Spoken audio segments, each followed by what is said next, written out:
10월 뭐 넘어가기 전에 좀 전국이 풀리고 조금 세월호 특별법 문제도 정리가 되고 그러기를 기대를 했는데 여전히 아직까지 이제 여야 좀 대치랄까요? 이런 게 해결이 안 되고 있습니다. 내일 지금 국회 소집을 하고 또 법안 처리 문제를 둘러싸고 여야가 입장이 대립되는 그런 걸 보이고 있는데요. 우선 이 문제부터 여야 대치 또 9월 26일 국회 소집 문제를 놓고 보이고 있는 입장 차이 이런 문제부터 오늘 시작을 했습니다. 시간상 저는 뭐 야권의 지금 어차피 입장을 내부적으로 비대위가 출범해서 문희상 비대위원장과 비대위원들 간에 세월호 이 협상의 최종 조건에 대해서 이야기할 시간이 필요하고 또 유가족과 또 새정치연합 사이에도 이야기할 시간이 필요하다고 봅니다. 물리적인 필요 시간이 있기 때문에 이 어떤 내부 정리가 야권에서 제대로 되어야 그 다음에 지난번 2위차 협상 때처럼 문제가 내부 이 합의가 되지 않아서 깨지는 일이 반복되지 않을 거라고 보기 때문에 결국은 이런 최소한의 시간이 좀 필요하다. 여권에서도 뭐 박 대통령의 이 수사권 기소권은 안 된다라는 이후에 지난 2차 협상 수준에서 마무리 짓겠다 이렇게 카드가 나와 있고 야권이 거기에 어떻게 나갈 것이냐. 그러면 그때 2차 협상 수준에서 뭐 특검 추천에 관해서 조금만 알파를 달라. 이런 정도라면 서로가 협상이 될 상황은 다 구비가 되었다고 보는데요. 다만 지금 뜸을 좀 들이면서 여권은 여권대로 야권은 야권대로 또 유가족과의 관계의 내부 정비를 하는 부분이기 때문에 이 단독 국회 가능보다는 일정한 멀지 않은 시기에 제가 볼 때는 뭐 약 한 2, 3주 안에 국회가 정상화될 가능성이 높다. 저는 그렇게 봅니다. 세월호 할일이기 때문에. 저는 좀 발언을 초장도 좀 세게 하고 싶은데 여야 대립이라고 지금까지 말씀하셨는데 여야 대립이 아니죠. 이거는. 왜냐하면 야권 내의 특히 새정치민주연합 내의 지리면요 분열로 표류하는 것이지 여야 대립됐다고 볼 수는 없다라고 가지고 또 하나는 뭐냐면 그 근본 원인이 기본적으로 세월호 특별법이 무산되길 바라는 세력이 있다고 봅니다. 야권에. 무슨 얘기냐면 2차 안에서 사실상 여야가 합의를 했지 않습니까? 했는데 이 세월호 특별법을 끊임없이 표류시키면서 대선 불고, 그러니까 국정원 지난번 대선 개입부터 이어져 박근혜 정권을 근본적으로 인정할 수가 없고 어떤 모티브가 있으면 정권 대통령을 연결시키고자 하는 세력들에 의해서 야당이 벌모가 되어 있다. 그렇기 때문에 여야 대립이 아니고 야권 내에서 지금 이제 야당의 지도부가 야권 근본주의자들을 설득한 능력이 없는 것이고 그렇기 때문에 야권이 지리멸렬을 한 것이고 이게 정치 표류를 갖고 있는 것이지 여야 대립의 관점에서 이걸 봐야 되냐. 저는 그렇게 보기 좀 문제가 있다고 가지고 국회 소집 문제 말씀하셨는데 이 문제 또한 국회는 당연히 소집돼야 되는 것이죠. 선진화법은 하는데 국회의원이 국회에서 일을 하고 예를 들어서 문재인이 단식을 한다든지 사태를 계속 악화시켰지 않습니까? 국회 소집 문제도 여야 대립의 기결이라기보다는 범야권 내의 정리정돈이 안 되면서 국회가 표류한 것이지 규칙사유가 야권에 있다고 봐야 되는 것이지 이것이 여야 대립의 기결로 국회가 표류하고 있다. 저는 이런 시각에는 좀 반대합니다. 그런데 지금 우리 박상훈 평론가께서 여야 대립이 아니라 야권의 어떤 지리멸렬에서 지금 이렇게 된 거 아니냐 이렇게 이야기했지만 물론 그 측면도 뭐 없다고 할 수 없죠. 하지만 저는 그건 어쨌든까지나 부차적 측면이다. 이게 주요한 측면은 이 세월호 참사가 일어나고 나서 여러 가지 그 문제는 정말 대통령도 인정했듯이 대한민국이 새롭게 어떤 그것을 되느냐 마느냐 문제일 정도로 모든 면에서 어떤 이 문제를 갖다 드러냈다. 이렇게 이제 인정을 했던 거 아닙니까? 이거는 모든 사람들이. 그래서 우리가 하나하나 일을 해나가는데 가장 우선적인 게 진상규명이다. 그리고 그것을 유가족한테도 약속을 했고, 저는 단순하게 그 유가족이 그냥 유가족이 아니라 그 유가족 자체가 어떤 위기에 처한 국민을 갖다가 대변한다 이렇게 봅니다.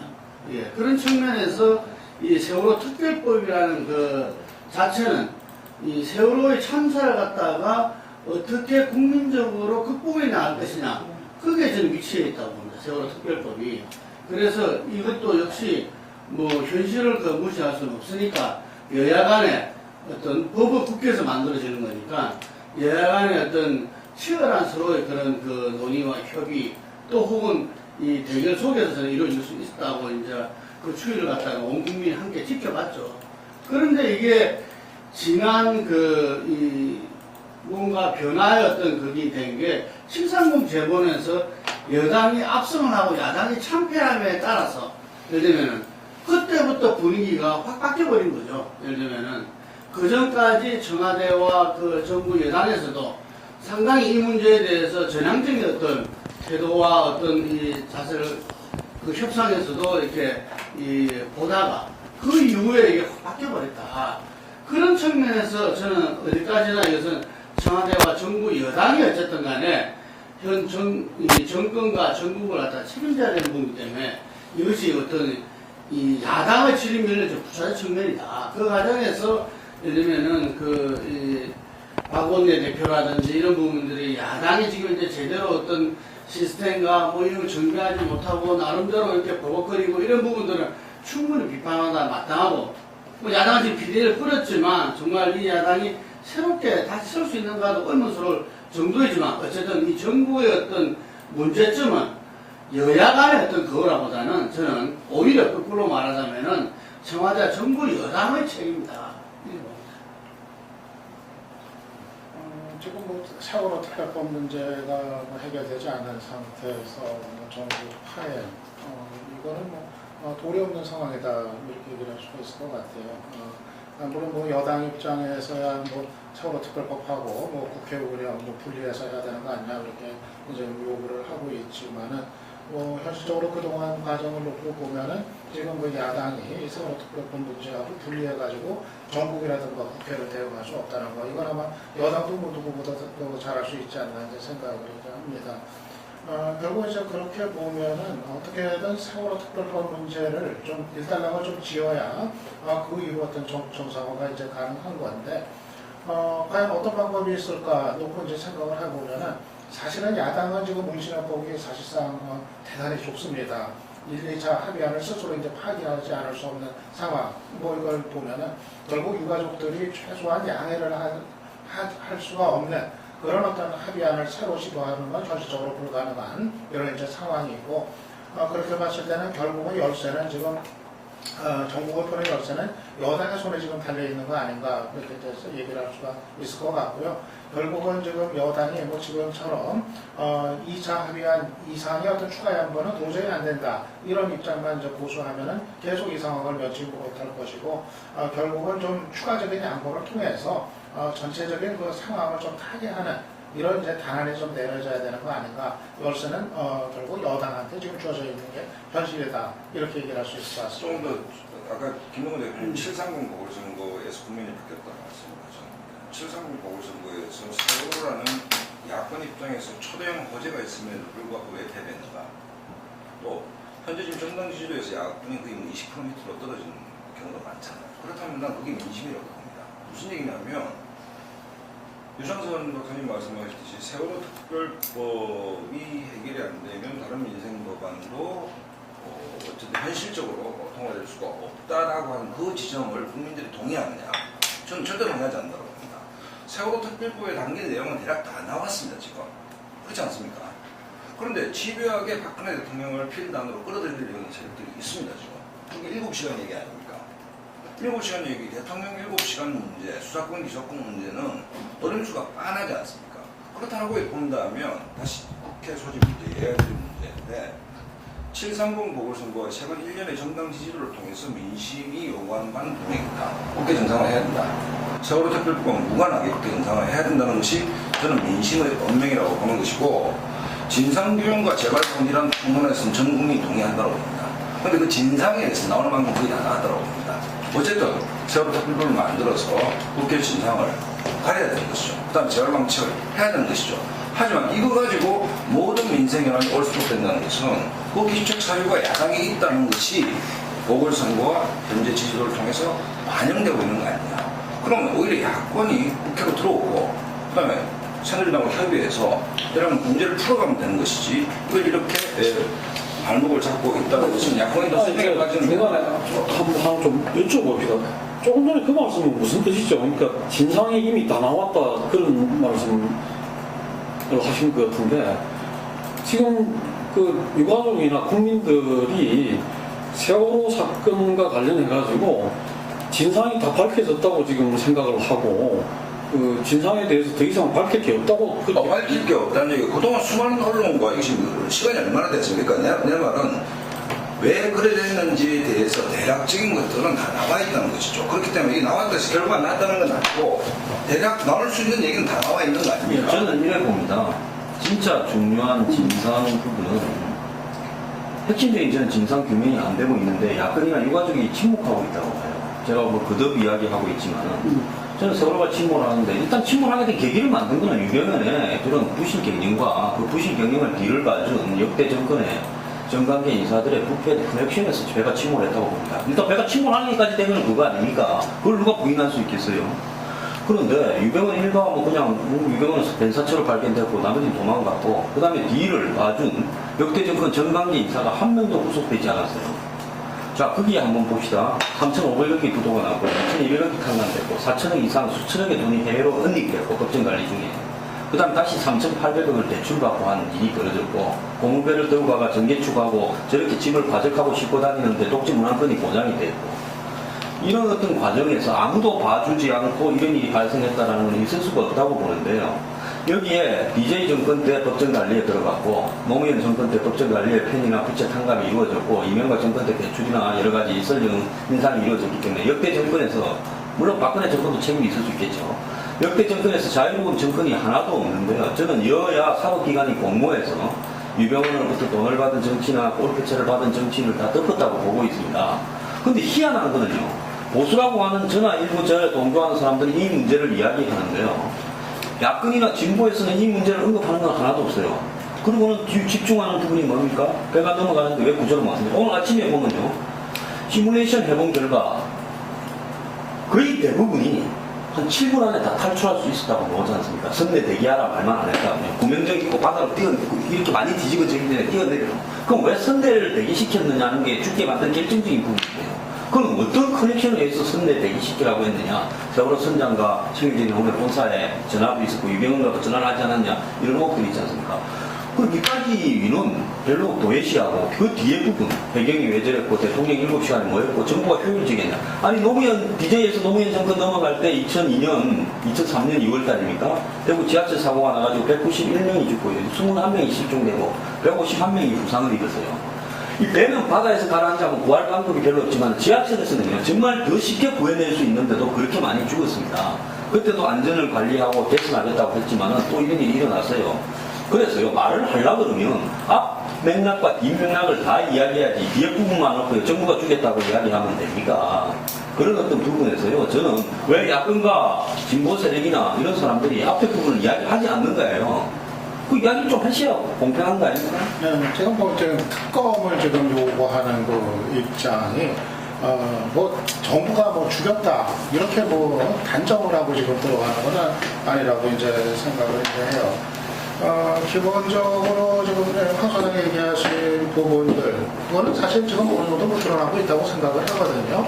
그 당시도 이제 뭐 승무원들의 어떤 법적 어떤 그 책임의 문제, 그건 뭐 이미 뭐 재판까지 지금 진행 중인 이제 상황이고. 아니 정치적 대응은 하나도 안 일어났죠. 해경의 책임 부분, 뭐 당연히 뭐 그것도 지금 뭐 그동안 이제 검찰이 뭐 수사를 이제 해왔었던 부분이고. 거기에 뭐, 그 직접적인 어떤 현장에서 어떤 책임 부분, 거기에는 뭐 이제 주로 법적인 책임이 많이 이제 뭐 담겨있는 그런 부분들이 되겠는데, 그런데 뭐 그거가 뭐 없다는 얘기가 아니라 당연히 현장에서야 뭐 그 부분으로 직접적인 원인이 됐던 거죠, 당연히.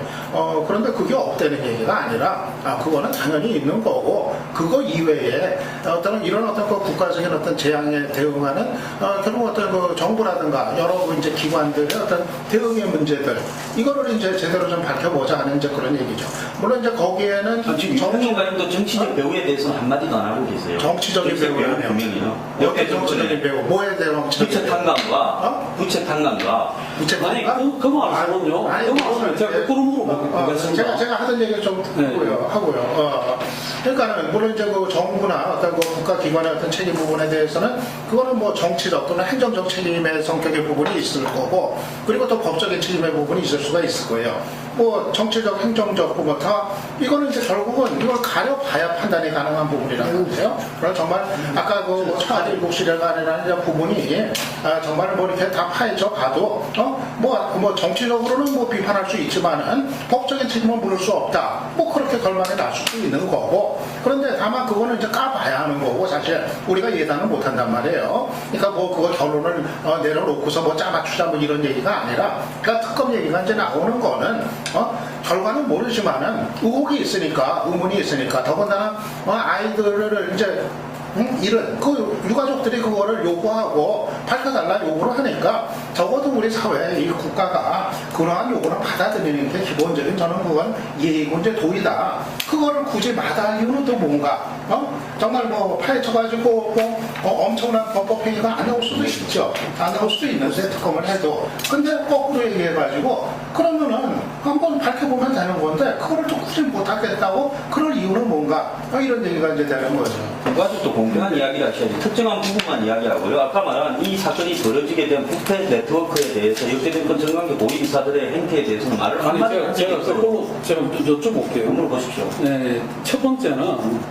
이게 저는 그 정선 박사님도 조금 말씀이 저게 있다고 보는데 이게 뭐 유가족만 특검을 이야기를 한 게 아니에요. 대통령이 5월 19일 날 기자회견을 하면서 진상을 철저하게 규명을 하겠다고 스스로 운명을 했고 대통령이 특검할 때 앞에 단서가 있습니다. 어떻게 3,500억을 부도를 내고 수천억의 부채 타강을 받고 그 말씀만 다시 수천억의 대출을 받았는지를 아니 거기 내가 앞에 맥락을 이야기하는 거예요. 그렇게 됐는지 이 배경을 철저하게 수사해야 되고 필요하면 특검도 해야 된다고 딱 아니 제가 말한 대로 어디 들어가니 제 말씀 들어보세요. 그래서 이 정부에서 유병헌을 처음부터 초점을 맞춰놓고 유병헌을 이 모든 사건의 책임자로 해가지고 추적을 했어요. 추적을 할 결과가 뭡니까? 유병헌을 잡았습니까? 유병헌을 잡아갖고 유병헌이 지금 말씀하신 대로 부패 커넥션의 책임자라는 게 핵심 그거라는 걸 그 유병헌 관련된 사람들 유병헌 입에서 나왔습니까? 사체가 발견됐어요. 뭘 했습니까? 내가 정부를 지금 옹호하는 게 아니라요. 가족이나 야권도 이 이야기를 해야 되고 저는 보수지만은 정부를 비판하고 사법기관을 비판하면서 이런 이야기를 하지 않습니까? 왜 거기에 대해서는 실망하느냐는 이야기 이런 생각이 드는데요. 우리가 이 신자유주의를 비판하면서 양극화를 비판하고 할 때 그게 김대중 국민의 정부나 노무현 참여정부 자유로울 수 없죠. 오히려 신자유주의가 IMF 극복을 위해서 이 김대중 대통령이 받아들일 수밖에 없었고 또 노무현 대통령 때 양극화는 더 심하네. 그 부분을 다 인정할 수밖에 없고 그 당시 책임질 또 그 부분에 대해서 가오를 인정하는 거 인정해야 돼. 이런 거 마찬가지로 저는 그 한소장께서 제기한 그 부분들에 대해서 그 진상규명에서 그 부분이 굉장히 중요하다고 봅니다. 예를 들면 침몰되기 전까지 해서 세월호에 있어서 여러 가지 문제점들 사실 그래서 처음에 보면은 그 유병헌을 국민들이 볼 때는 유병헌이 이 세월호의 전부인 것처럼 할 정도로 모든 뉴스에 그냥 유병헌을 과도하게 너무 집중시켰다는 측면은 있지만 어쨌든 간에 침몰하기까지의 그 문제점들 금방 말한 대로 역대 정권에서 뭐 예를 들면 특혜를 주고 탕감을 하고 뭐 여러 가지 그거는 뭐 아까 말씀하신 대로 김대중 이 노무현 정부 그 다음에 그 이명박 정부 심지어 현재 박근혜 정부까지 자유로울 수 없다. 그래서 그런 점을 명명백백하게 밝히는 것이 또 굉장히 중요하다고 봅니다. 이게 어떤 정권이 왔다 갔다 뭐 보수 진보 정권이 왔다 갔다 하는 게 중요한 게 아니라 지금 국민들이 볼 때는 보수 정권이나 진보 정권이나 다들 우리 대한민국의 운명을 제대로 못하는 건 마찬가지 아니냐. 저는 그게 문제라고 보거든요. 그렇기 때문에 그런 부분들이 어떤 우리가 앞으로 미래로 나아가기 위해서 이 분명한 진상규명이 이루어져야 된다면 당연히 그것도 이루어져야 된다에 전적으로 동의하고요. 그래서 그런 부분들도 이 지금 야당이나 유가족도 저는 그 부분에 대해서 뭐 이렇게 이 그쪽과 제가 직접 대화를 안 해봐서 모르겠지만 뭐 그거는 중요하지 않다는 게 아니라 그 플러스를 이야기할 거야. 근무를 하고 이게 그다음 플러스를 이야기할 건데 그 플러스 부분들이 뭐냐면은 대체로 보면은 이 지금 살아있는 정권이잖아요. 살아있는 정권의 문제는 이게 이미 지난 정권의 문제는 명명백백하게 막 조사도 하고 막 이렇게 그게 될 수 있는데 살아있는 이 정권은 현 정권의 문제를 건드리기 사실 쉽지 않거든요. 그렇기 때문에 살아있는 현 정권을 하는데 있어서 특검이 필요하고 대통령도 인정했고 근데 그 특검을 현재 정부 여당 쪽에 하는 부분들을 그 가져가게 하면 이게 제대로 될 수 없다 이런 우려를 하는 거거든. 그래서 그 부분에 대해서 예를 들면은 지금 상황이 좀 여러 가지로 바뀌고 있잖아요. 왜냐하면 지금 두 분이서 이야기하신 대로 예를 들면 세월호 특별법 때문에 민생 문제 하나도 처리 못하고 식물국회가 되는 것을 갖다가 원하느냐. 아무도 원하지 않는다. 국민 아무도 원하지 않고 야당도 원하지 않고 유가족도 원하지 않는다는 게 지금 이제 드러나는 거 아닙니까? 그래서 출구 전략을 서고 싶은 이때 역할을 해야 되는 게 바로 청와대와 정부 여당이다. 이 말이거든요. 제 말은. 이걸 누가 해야 되느냐. 이거는 이 현재 정권의 책임자 이 전국의 책임자인 청와대 정부 여당이 해야 된다. 거기서 아니 뭐 총론적으로 그렇다 치고 청와대 얘기를 하는데 자 2차 그 박영선 이방부 2차 합의안 정도가 합리적으로 봤을 때 자신이라고 봤을 때 왜 계속 집요하게 대통령의 결심을 요구하느냐. 그것도 굉장한 정치적 노림수가 있다고 보는 것이 좀 우스갯소리를 하면 옛날에는 뭐 새누리당이 청와대의 그 이중대다. 뭐 청와대의 지시를 집행하는 집행국에 불과하다라고 야당이 신랄하게 표현했지 않습니까? 이 문제 여야가 합의했고 2차 합의에서 합의를 했음에도 불구하고 문재인은 단식하고 나갔고 그 다음에 기본적으로 내부의 분란을 강력한 외부의 적을 하나 설정함으로써 수습하려 든다는 정치적 제의가 있다 이겁니다. 박근혜 대통령이 이 문제 세월호 특보가 어떤 관계가 있습니까? 박근혜 대통령이 결심해야 된다는 건 말도 안 된다고 보는데 국회에서 하는 거죠 기본적으로. 그렇지 않습니까? 국회에서 여야 합의를 하는 것입니다. 세월호 특별법과. 근데 박근혜 대통령의 결심을 집요하게 요구한다. 그것은 넌센스죠 사실은 이 지점에서. 그렇기 때문에 제가 굉장히 의구심을 받고 집중적으로 바라보는 측면은 세월호 특별법이 계속 표류하기를 바라는 세력이 범야권 내에 있다. 이것은 국정원 대선 개입 사건 이후 옛날에 그 광우병 사태 이후에 일관되게 그러니까 박근혜 정권을 정권으로 정서적 논리적으로 수용할 수 없는 이른바 근본주의 세력들에 의해서 광우병 사태는 이명박 대통령 시절이죠. 그러니까 그때도 정불복 운동 아닙니까? 그게 내송선 공탁이라는 것이 뭐 그 얘기를 하자는 게 아니고 어쨌든 이 세월호 특별법에서 가장 큰 걸림돌은 뭐 여당이 잘하고 있다라고 내가 두둔하는 건 아니고 이것을 고리로 정권의 동력을 급격히 빼고자 하는 정치적 노림수를 가진 세력들이 야권의 주도권을 하고 있기 때문에 근데 정치가 필요한 게 아니라 박근혜 대통령 결심이 필요하다. 박근혜 나서야 된다. 이 요구를 하는 유가족과 야당의 주장을 이해 못했어요. 진짜로. 왜냐하면은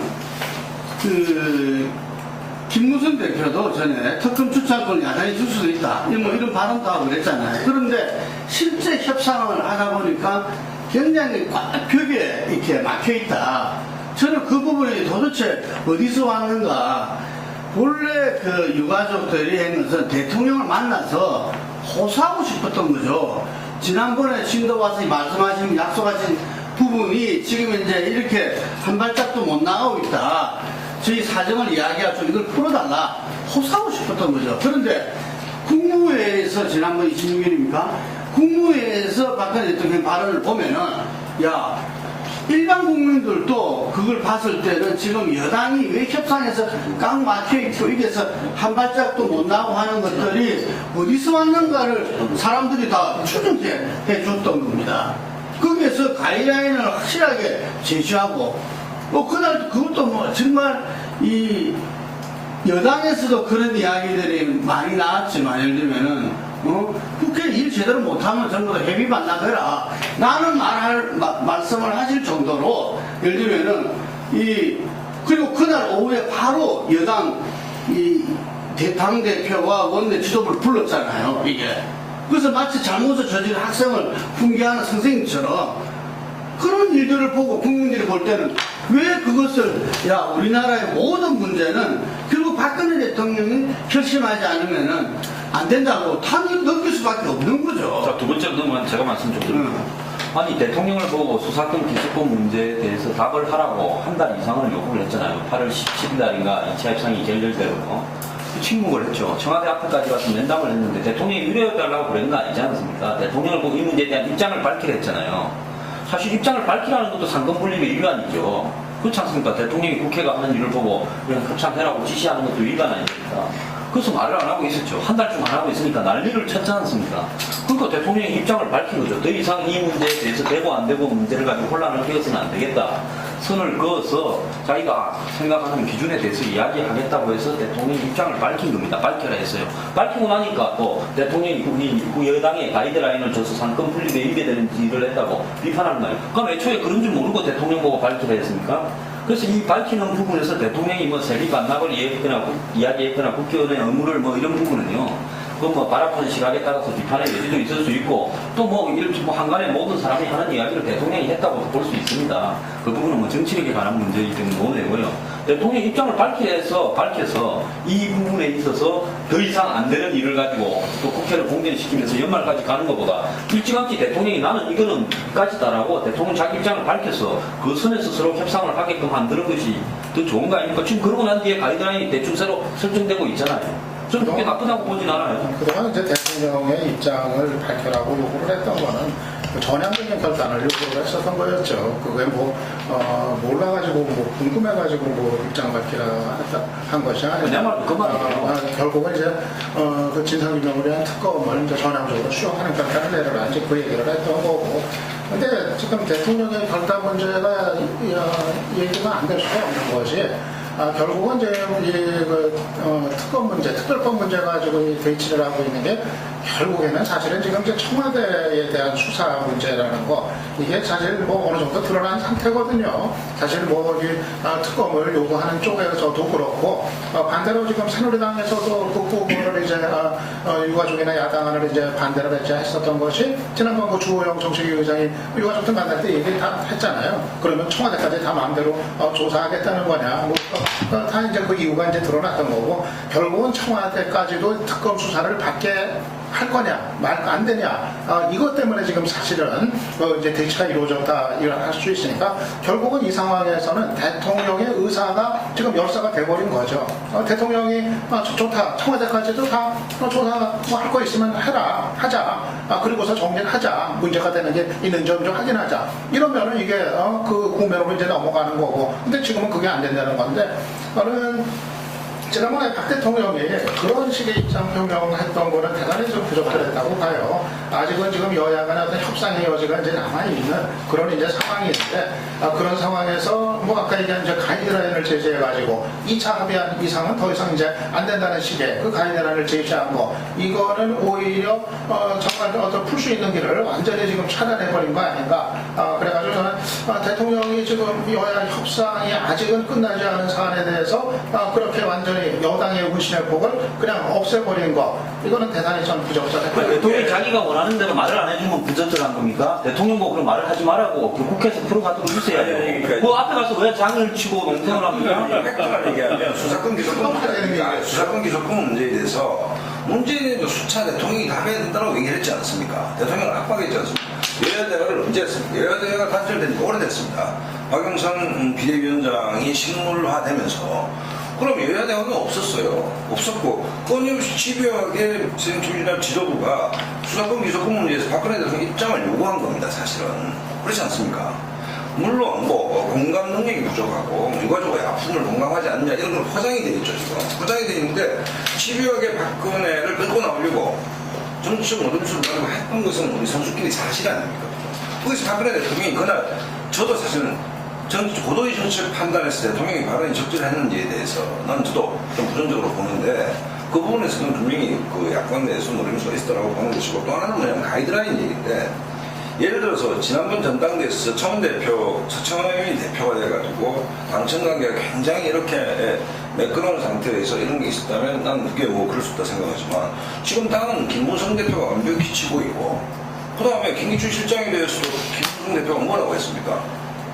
이게 확대된 것은 김기춘 실장이 국회에서 발언 잘못했기 때문에 그런 거다라고 김무성 대표가 그러지 않았습니까? 김무성 대표가 과연 청와대의 지시에 따라서 단순히 집행하는 대표인가? 라고 보는 국민들은 별로 없을 겁니다. 자기 정치에 야심이 있는 것이고. 그렇기 때문에 김능구 대표님이 말씀하셨듯이 뭐 박근혜 대통령이 수사권이 접근 안 된다라고 한 것이 당연히 가이드라인을 줬다는 것도 현 지금 새누리당과 청와대 관계에서 봤을 때 그것도 지나친 나중하다. 저는 그래요. 지금 보면요. 협상에서 이렇게 우리가 보면 김재원 원내 수석부 대표가 거의 주도하는 것 같아. 예를 들면은 원내 수석이 이렇게 큰 발언 건가 언론을 갖다가 거의 그 세월호 특별법에 대해서는 본인이 담당을 하고 있던데 물론 검사 출신이고 법을 잘 아시는 분이고 또 친박 핵심이다 보니까 예를 들면 뭐 커뮤니케이션 청와대하고도 원활하지 않겠어요? 그런데 다른 의원들하고 예를 들면은 그 현재 그것을 핵심적으로 끌고 나간 부분하고는 온도 차이가 확연히 느껴져요. 제가 그 만나보면은 예를 들면 그 문제가 바로 야견대로 지금 세월호 특별법에서 어떤 이 걸리는 부분들이 어디 영향을 미치는가 이게 자기들이 영향이 있냐 없냐에 따라서 온도차가 나는 것 같아요. 그렇기 때문에 김재원 수석 같은 경우는 그런 부분에서 아예 뭐 자기 정치 생각 그렇다고 해도 과언이 아닐 정도로 뭐 아주 강경하게 나아가고 있는데 제가 볼 때는 지금 오히려 이렇게 여당이 야당의 출구 전략을 줌에 따라서 저는 이 문제를 푸는 게 여당이 유리할 수 있다. 예, 뭐 굳이 이 전략적으로 판단한다면은 그게 아니고 이 문제를 갖다가 장기화시켜 버리면은 오히려 이 여당이 불리할 수도 있다 이런 생각도 가져지는데 요대목에서 한 가지 이야기하고 싶은 게 730 재보선에서 왜 세월호 그 정부 와중에서도 야당이 참패했는가? 지금 우리가 재보선 논하는 자리는 아니지만 이 부분이 상당히 중요한 것 같아요. 예. 왜냐하면은 이 세월호 전국에서도 그 야당이 자기 자리를 제대로 잡지 못하고 능력이나 개파주의에 빠져 있었기 때문에 공천도 엉터리를 하고 졌다. 이 측면도 물론 분명히 있어요. 있는데 또 한편으로 뭐냐면은 이 세월호 특별법이라는 자체를 가지고서 우리는 지금 이제 지난 대선 때 51대 48이었잖아요. 거의 반반입니다, 이게. 그러니까 반쪽의 어떤 현 정부 여당을 지지하는 그 보수 세력한테 세월호 특별법을 괴물로 만들어 버린 거예요. 괴물로 만들어 버려가지고 이 아주 탐욕스럽고 예를 들면은 부당한 세력이 특별법을 만들어가지고 이 나라를 망치려고 한다는 엄청난 홍보를 했다고 해요. 그거를. 그러니까 그런 부분들이 상당히 못되더라는 거죠. 저는 지금 이제 이 세월호 특별법 자체가 유가족은 물론 그럴 힘도 없고 야당 같은 경우도 세월호 특별법이 왜 이걸 해야 되고 그 내용이 어떠한가 부분들에 대해서 오히려 야당은 제대로 홍보를 못하고 있다. 민심과 제대로 소통을 못하고 있다고 보여집니다. 그렇기 때문에 이게 대한 민심 여론조사에서는 판판히 지금 이제 이 유가족이나 야당 주장이 오히려 열세에 처해 있다 이렇게 보거든요. 그런데 이 문제가 계속 그래가면 결국 나중에는 이 정치권 전체가 이 부분에 대해서 패를 볼 수밖에 없어요. 예, 요 문제는 뭐 세월호 특별법 자체를 논의하는 건 이 정도로 하고요. 지금 이제 국회가 내일 국회의장이 소집을 해놓고 있고 또 법안 처리를 할 거냐 말 거냐고 여야가 또 지금 입장 차이를 보이고 있습니다. 그 문제로 좀 이야기를 넘어가보죠. 저는 그러니까 우리 정치가 뭐 이렇게 황당한 게 뭐냐면 당이라는 게 있지 않습니까? 우리가 직장 생활하는 사람은 아침에 출근해야 되고 회사 일해야 되고 퇴근하고 뭐 동료들하고 소주 한잔 하는 거야 해도 되고 안 해도 되지만 그러니까 우리가 시스템이 작동을 하려면 자기 자리에서 뭔가를 해야 되지 않습니까? 세월호 특별법, 뭐 슬픈 일이고 진상규명 제발 방지 당연한 거죠. 근데 대한민국의 아젠다가 이것밖에 없는 건 아니지 않습니까? 많이 있지 않습니까? 삶은 계속되는 것이고 국가도 계속되는 것이고 그렇다면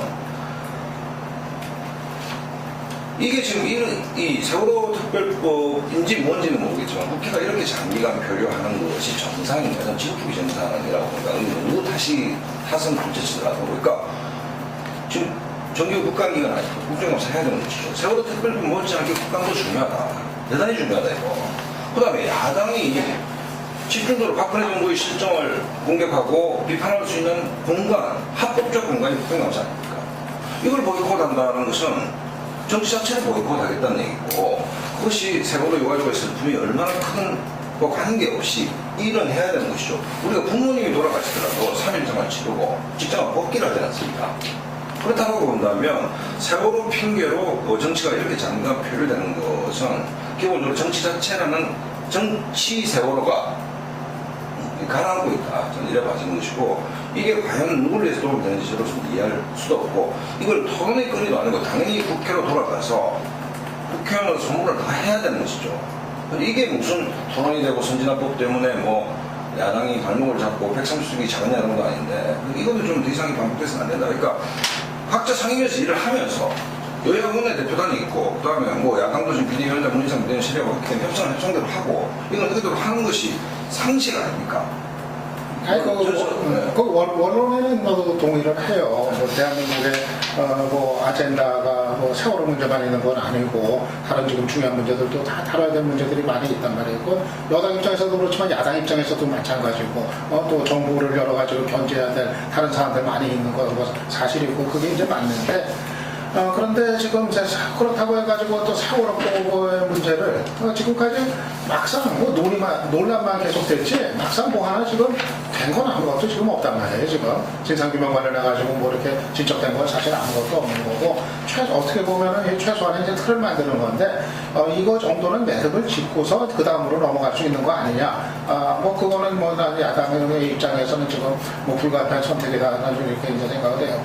그러니까 저도 지금 박상원 소장이 얘기한 것처럼 빨리 이 문제가 세월호 문제가 매듭이 지어지고 국회가 정상화되고 다른 의제들을 다루는 이 상황이 이제 됐으면 좋겠다는 제 생각인데 그러기 위해서는 결국은 다시 한번 협상을 해가지고 저는 절충안을 좀 마련을 해야 된다 생각을 해요. 그래서 저는 결국은 좀 다들 좀 대타협을 하고 다들 좀 합의할 수 있는 그 지점이 어딜까 이제 생각을 해보면은 여당이 좀 기존의 입장에서 한 발 좀 물러선 거를 좀 내놓는다면은 난 저 정도가 아니에요. 그러니까는 뭐 언론에 많이 이제 뭐 등장을 하는 아닙니다만은 일단 진상조사위원회 수사권 기소권 다 부여하는 게 도저히 그게 뭐 여당이나 청와대가 안 된다고 한다면은 그러면 조사위 밖에 상설특검법에 의한 특검을 하되 2차 합의안보다 조금 다르게 해가지고 여당이 그 특검 추천위원 2명 그거 하기로 했던 거 이거를 유가족이나 이쪽에 이제 양보를 해가지고 적어도 특검이 진상조사위원회 밖에서 하는 것까지는 하되 하지만 유가족이 그래도 불신하는 사람이 특검을 맡지는 않는 선에서 아마 그렇게 한다면은 야당도 그렇고 유가족도 그렇고 다 결국은 뭐 좀 성에 안 차도 설득은 뭐 가능한 안 아닌가 생각을 하거든요. 그리고 그 부분은 사실은 김무성 대표가 사실 힌트를 줬잖아요. 그러니까 그게 바로 그 얘기예요. 그러니까 당 대표가 얘기를 했는데 실종이 됐단 말이에요. 그러니까 그 협상 과정에서 상당히 건전한 지점이 있었지 않습니까? 김무성 대표가 굉장히 어떤 뭐 정치적 용달에 가까운 뭔가를 던졌단 말입니다. 그런데 박영선 원내대표가 당내 강경파에 반동되면서 표류했지 않습니까?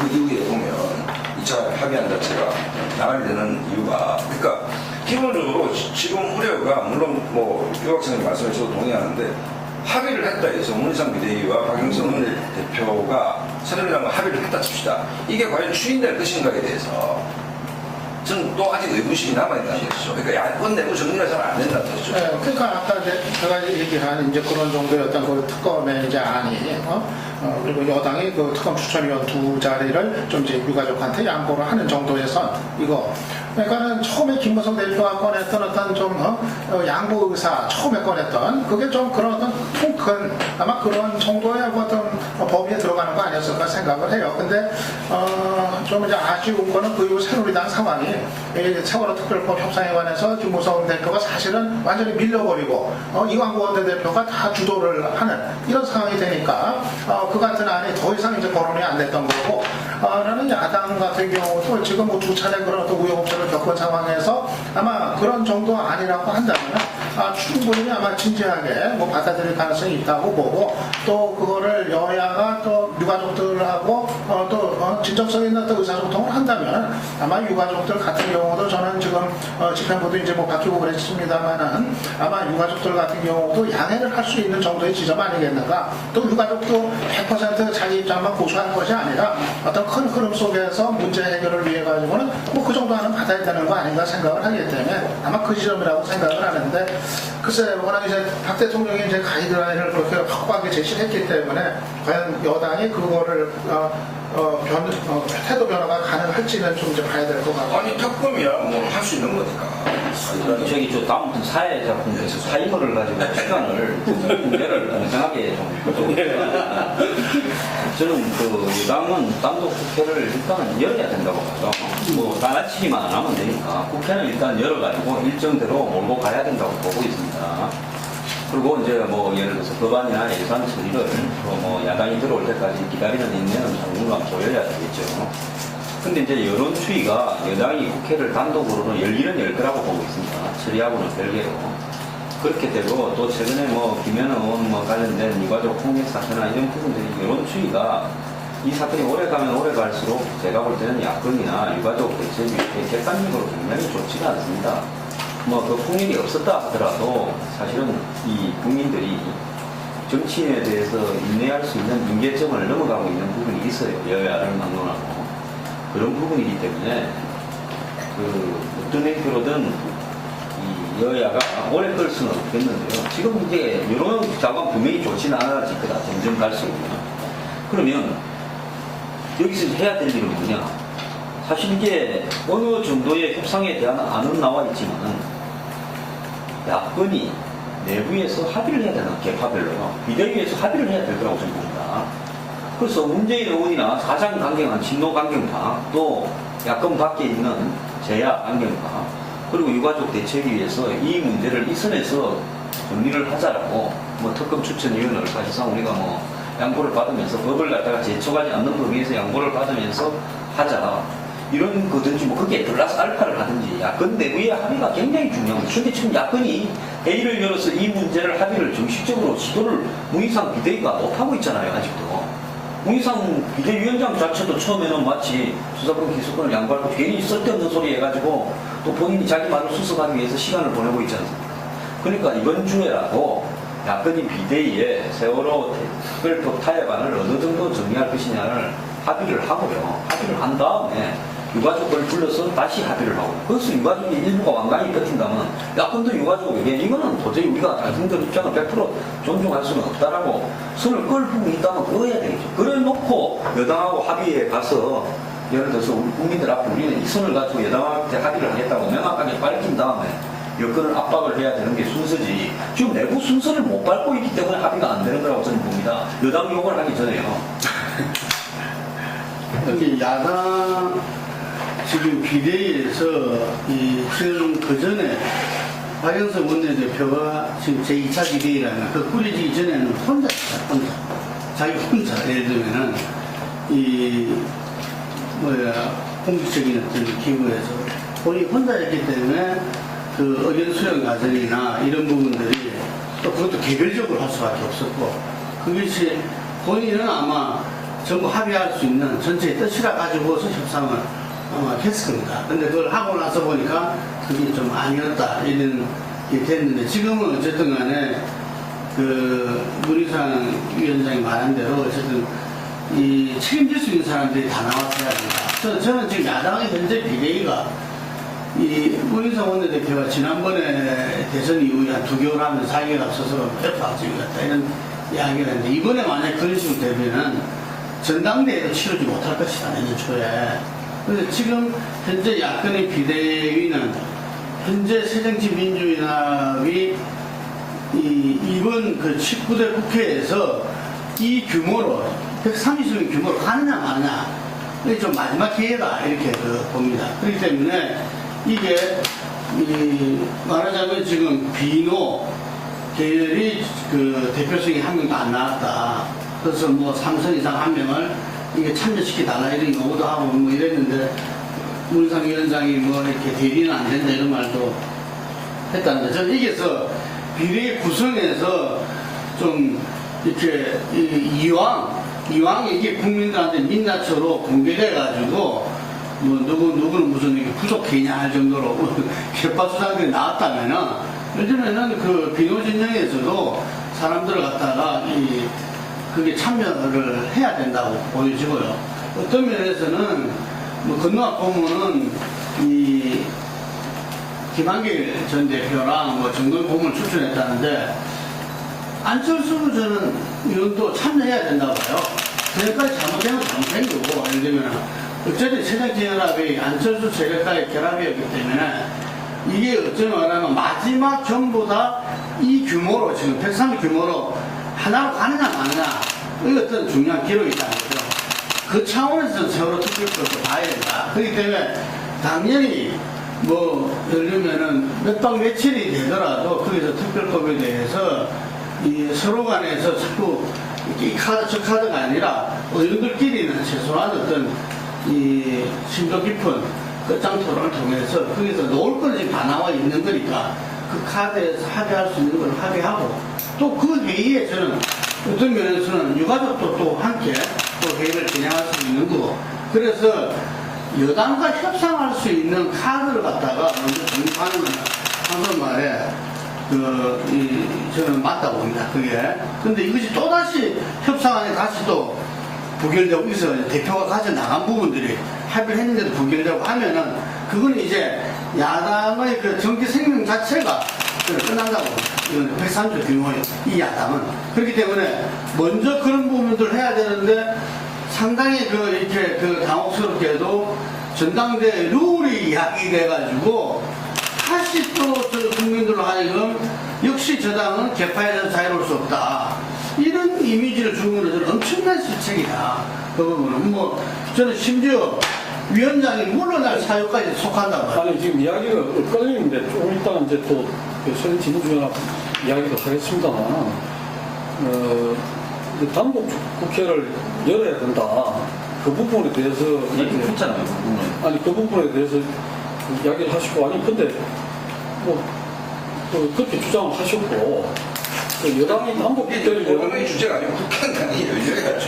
아니요. 근데 그렇게 말씀을 하시면 과거에 그 여야 관계가 바뀌었을 때 그러면 지금 현재 여당은 항상 국회에 참여를 하고 잘못된 거죠. 잘못된 거 아니죠. 그러니까 그게 여야가 바뀌면 서로 역지사지를 해야 되는데 어떤 문제가 부딪혀갖고 맞물려 있을 때 그러니까 우리 진행이 된 게 저는 공수장님이나 김문호 대표님 말씀하셨듯이 또 생각하다가 한번 스케줄이고 그다음에 야당을 기다리는데 문제는 이제 이 국회가 될 건지 안 될 건지 문제는 야당 내의 복잡성에 있다는 것인데 그걸 정리하신 거 아닙니까? 그래가지고 그 문제에 있어 가지고 대체로 보면은 그 29일날 제가 볼 때 의사 일정이 어느 정도 지금 물밑에서 이야기가 되고 있는 것 같아요. 이 29일 정도의 이 의사 일정이 대체적으로 좀 정리되나. 왜냐하면 아까 이야기했지만 지금 야당이 예를 들면 그 국회 정상화에 대해서 이렇게 자유로울 수가 없어요. 이게 어쨌든 간에 그 정치랑 국민과 함께 가야 돼. 국민의 다수가 지금 이제 뭐 여야 잘하고 잘못을 떠나서 국회 정상화해라. 이것은 모두의 그 요구다.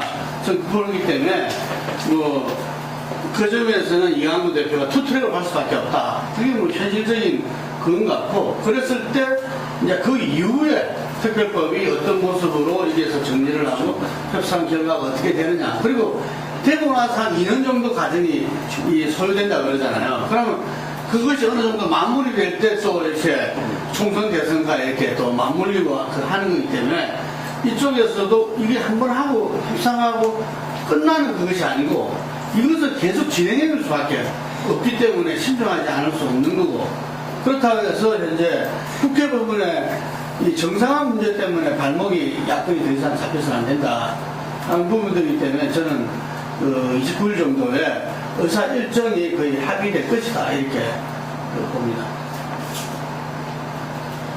네, 그 점은 어떻습니까? 지금 문기상 이제 그 의원이 야당의 이제 비대위원장으로 다시 재개됐잖아요.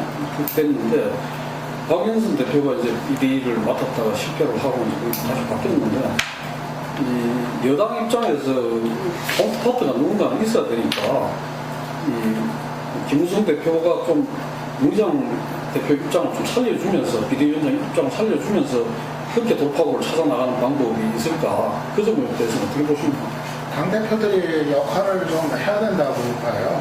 그동안은 제가 서로 협상이 원내대표들 선에서만 진행이 되고, 뭐 벽에 부딪혀 있는 상황인데, 두 당 모두 내부 상황을 놓고 봤을 때, 대표 역할들이 필요하다 이렇게 봅니다. 새누리당 같은 경우는 우선 일단은 사실 근데 김무성 대표는 좀 통크만 같아요.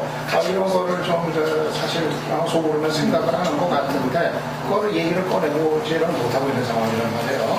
워낙 또 당내로 친박의 기세에 눌려가지고 그 얘기를 이제 꺼내지는 못하고 있는 상황인데, 사실은 이 대표 간의 어떤 채널이 좀 복원이 돼가지고 대표 간의 어떤 좀 통큰 타협, 결단 이게 가능할 수 있는 그런 게 좀 특히 새누리당은 필요할 것 같고, 새정치연합 같은 경우도 사실 그래요. 지금 이제 박영선 원내대표가 1회차 합의를 하기 때문에 상당히 좀 힘을 잃은 그런 이제 상태이기 때문에 사실 뭐 전적으로 책임이나 권한을 갖고 또 3차 협상을 해가지고 뭐 타결을 독자적으로 본다. 이게 상당히 좀 불안하단 말이에요. 지금 또 새누리당 입장에서 봤을 땐 박영선 원내대표하고 합의해봐야 하고 또 뭐 무슨 소용이 있느냐 이런 또 이제 불신이 있을 수가 있는 거고, 그렇게 보면은 사실 새정치연합도 문희상 위원장의 그 역할이 필요하고, 그래서 저는 지금 이런 상황에서는 두 대표의 어떤 역할이 오히려 좀 높아져 가지고 그런 게 좀 이제 푸는 쪽으로 가는데 긍정적으로 작용할 수 있다 이렇게 좀 봅니다. 저는 두 사람 다 문제가 좀 있다고 봐요. 문희상 대표 같은 경우는 초반에 수사권 기소권을 마치 이제 포기하고 본인이 이 문제를 주도해서 풀 것처럼 김무성 대표만 만나서면 될 것처럼 이야기를 했다가 또 말이 좀 달라지는 부분. 그 다음에 모바일 투표나 오픈 프라이머리에 대해서 경솔한 발언으로 또 당내 분란을 자초하고, 또 당에 민진모나 어쨌든 중도파 의원이 있으면 안철수를 안 하겠다면 안철수 의원을 대리한 뭐 박주선 의원이든 황주홍 의원이든 어떤 사람을 시켜서 골고루 당의 개파 중에서 빠진 사람이 없도록 해야 된다는데, 당내에 뭐 중간 보수급들, 보수들만 하고 나머지 부분을 하지 않은 것은 굉장히 잘못됐다고 봅니다. 이제 그런 부분에서 협상력을 스스로 약화시켰고요. 김무성 대표는 사실상 본인이 이 야권에 좋은 말만 했지 이 부분의 협상에서 나서서 본인이 앞에 가는 것은 결국 본인에게 이 협상이 쉬운 부분이 아니기 때문에 타격이 올 수 있다고 보고 한 발 물러서 있는 부분이 있죠. 뭐 힘이 없는 게 아니라 김무성이 당을 장악해가는 걸 보면 자신의 힘을 장악해서 보여주고 있잖아요. 근데 이 세월호 협상 부분에는 마치 본인이 빠져가 있는 것이 유리하고 가끔씩 들어서 덕담을 하는 것처럼 하는 것이 유리하더라고 보는 이해타산이 작용을 하고 있다고 보는데요. 두 사람 다 한 사람은 당내에서 좀 더 보편적으로 의지를 모으고 그게 필요하고, 문희상 대표는. 김무성 대표는 이 부분에 있어서 본인이 제3자인 것처럼 이야기를 할 게 아니라 본인이 이 문제에서 풀 의지가 있다면 본인이 의지를 가지고 뭐 청와대 비판을 가서 어디 비판을 하든 정치 지지도에서 추락이 오든 나서야 될 거라고 보는데, 이 문제가 해결돼야 이 해결되는 순간도 빨라질 거다 저는 그렇게 봅니다. 선생님 말씀에 동의하고 어느 측면은 뭐가 있냐면 이게 지금 아까 주관님 말씀하셨듯이 세월호 특별법이 정말 제대로 나오기를 갈망하는 동력권 인사들이 있지 않습니까? 그런데 새정치연합이 과연 이게 된 진정성을 갖고 있냐. 지금 비대위원장으로 문희상 위원장이 취임하고 쌍문동행이 나오지 않습니까? 내부에는 세월호 특별법의 문제가 마음이 콩밭에 가는 것이고 여기 영향을 집중하고 있습니다. 야당이. 저는 그래 안 보이거든요. 무슨 얘기냐. 개파 문제, 그 다음에 중도가 빠져있다, 그 다음에 결국은 전당대회에서 당권을 놓아져 있냐, 국민들이 다 보고 있지 않습니까? 세월호 특별법이 전국이 5개월 동안 표류할 정도로 이렇게 심각하다면 문희상 비대위원장은 이 부분에서 당연히 일단 집중해야 된다. 유가족과 대화하고. 그래서 야당의 입장이 이거다라는 걸 해야 되는데 지금 당내에서 다른 소리가 나오거든요. 상문동이 어떻다, 뭐 친노들이 다정하겠다, 또 소외된 사람들은 어떻다. 그게 국민들한테 비춰졌는데 이 사람들은 과연 세월호 특별법으로 정치를 이렇게 장기간 표류시킨 뭐 50%의 책임은 야당이 있는데 그래놓고 막상 문희상 비대위원장 되니까 당내 헤게모니 싸움에 벌목하고 있다. 이게 좀 문제인 것이죠. 그렇기 때문에 당내에서 나오는 게 아닙니까? 얼굴 그렇게 쓰는 겁니까? 그거야 뭐 있으니까 쓰는 거고 어쨌든 최소한 세월호 특별법이 전국에 걸림돌이라면 문희상 비대위원장은 아까 분명히 표현 잘하셨는데 이 문제에 좀 집중을 해야 된다. 일단 전당대회는 다 밀어놓고 그래야 지금 야당이 지금 함몰하고 있지 않습니까? 여기서 좀 빠져나와서 세월호 특별법에 대해서 최소한 유가족과 당내 컨센서스를 확보하고 통일된 입장을 좀 만들어서 새누리당을 압박해서 이게 한번 빠져나오고 그 다음에 이제 정당대회 준비를 해나가고 당내 혁신을 준비하는 게 맞지 않느냐. 그 점은 그런 거 같습니다. 여당도 지금 이걸 너무 오래 끌고 이거로 이렇게 그 전국을 이렇게 가는데 오분한 그 부분이 있습니다만 야당도 이 문제를 빨리 매듭을 짓지 않고는 그 전당대회 또 다른 어떤 그것도 지금 그 제대로 할 수 있겠는가. 그건 스스로 자초한 거 아닌가 이렇게 생각이 들고 빨리 어떻게든 이 세월호 문제에 대한 매듭을 짓는 것이 국회 정상화, 전국 정상화, 그 다음에 이후에 어떤 정치 스케줄로 가는 그 지름길이 아닌가 생각이 됩니다.